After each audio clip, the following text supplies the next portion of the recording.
Bom, vamos mergulhar direto nisso. A nossa análise de hoje vai desvendar um material absolutamente fascinante, que traça um contraste super nítido entre o aconselhamento bíblico e a psicologia secular. Para quem busca entender as diferentes visões sobre a mente humana e o comportamento, esse conteúdo apresenta uma perspectiva teológica bem forte, viu? A fonte argumenta de forma rigorosa que existe uma diferença abismal entre a transformação espiritual genuína e aquilo que ela classifica como ajustes meramente temporários. Vamos explorar como essas ideias são construídas e por que elas importam tanto dentro dessa cosmovisão. Sabe, em algum momento de dificuldade, é natural a gente procurar por direção. Quando enfrentamos crises, buscamos um guia. Mas a premissa central de toda essa discussão é que a escolha dessa bússola moral e espiritual importa absurdamente. O texto estabelece desde o início que o destino final, seja a cura real ou apenas um band-aid emocional, depende inteiramente de quem de fato está ditando o norte. E o roteiro da nossa exploração hoje é o seguinte: 1. O papel do Espírito Santo. 2. Os conselhos seculares absurdos. 3. A profundidade da mudança. 4. O perigo da cura superficial. E, por fim, 5. A verdadeira paz bíblica. Começando então pela parte 1, o papel do Espírito Santo. A tese central da teologia do aconselhamento é categórica quanto a esse ponto. O texto afirma: somente o Espírito Santo pode operar mudanças fundamentais no coração humano. Portanto, o Espírito Santo é o agente necessário em todo aconselhamento bíblico eficaz.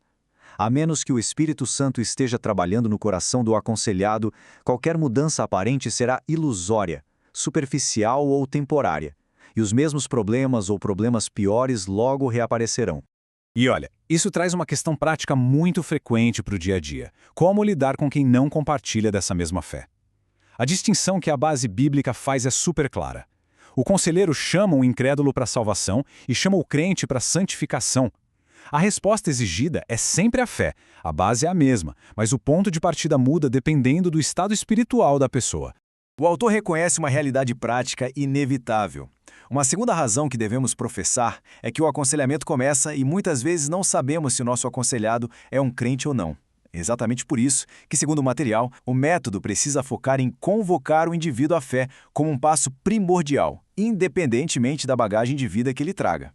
O que nos leva à parte 2, os conselhos seculares absurdos. Aqui, o material argumenta pesadamente que a mudança alcançada por conselhos seculares é totalmente superficial e, muitas vezes, construída em cima de métodos pecaminosos. Para demonstrar isso, o autor cita um caso extremo da psicoterapia. A senhora R.W. tem 29 anos e é mãe de 3 filhos.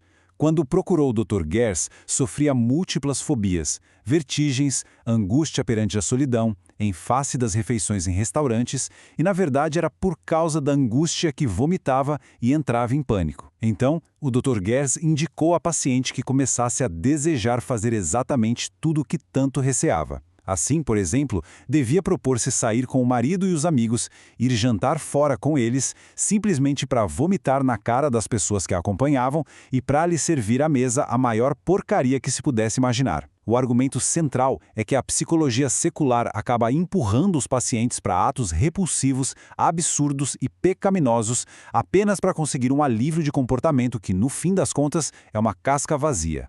E não para por aí. A mentira e o engano são frequentemente apontados na fonte como ferramentas válidas nesses métodos seculares pecaminosos. Documenta-se o seguinte: se tinha um paciente que acreditava ver um pequeno animal dentro de seu corpo e não havia meio de convencê-lo do contrário pelo raciocínio, Rush achava que devia dizer ao paciente que ia dar-lhe um remédio que destrói o animal. Alternativamente, um animal pequeno podia ser posto na privada do paciente. Segundo a análise, usar fraude direta só para consertar temporariamente a mente gera apenas uma ilusão, uma mudança frágil, totalmente superficial e que vira as costas para qualquer compromisso com a verdade. Entrando agora na parte 3, a profundidade da mudança.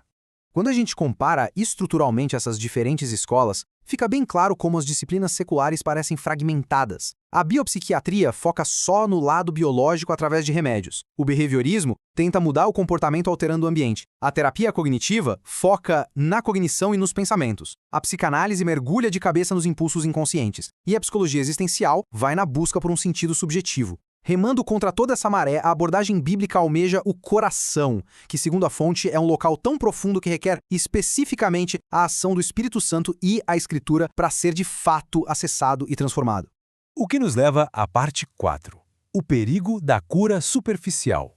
Para embasar o risco gigante dessas curas temporárias, o texto resgata uma advertência lá do livro de Jeremias.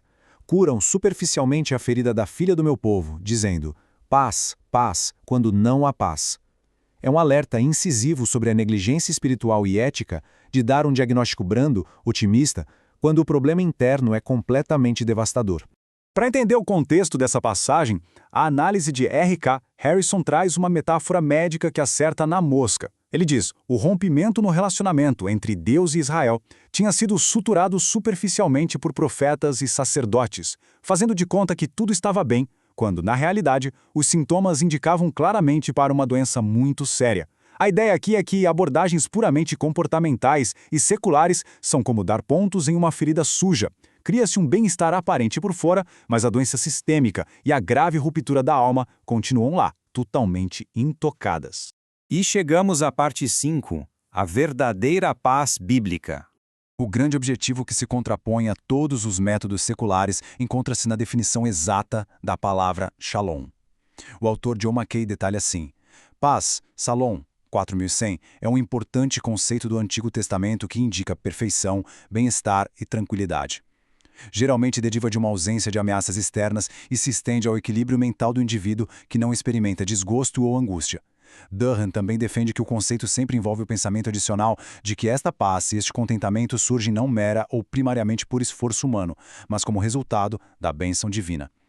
Frequentemente se refere a uma percepção-compreensão do indivíduo sobre a bênção de Deus. O ponto-chave é que a paz verdadeira não é algo que a gente fabrica com métodos seculares ou pura força de vontade. Ela é, de acordo com o texto, resultado exclusivo da bênção divina operando de dentro para fora.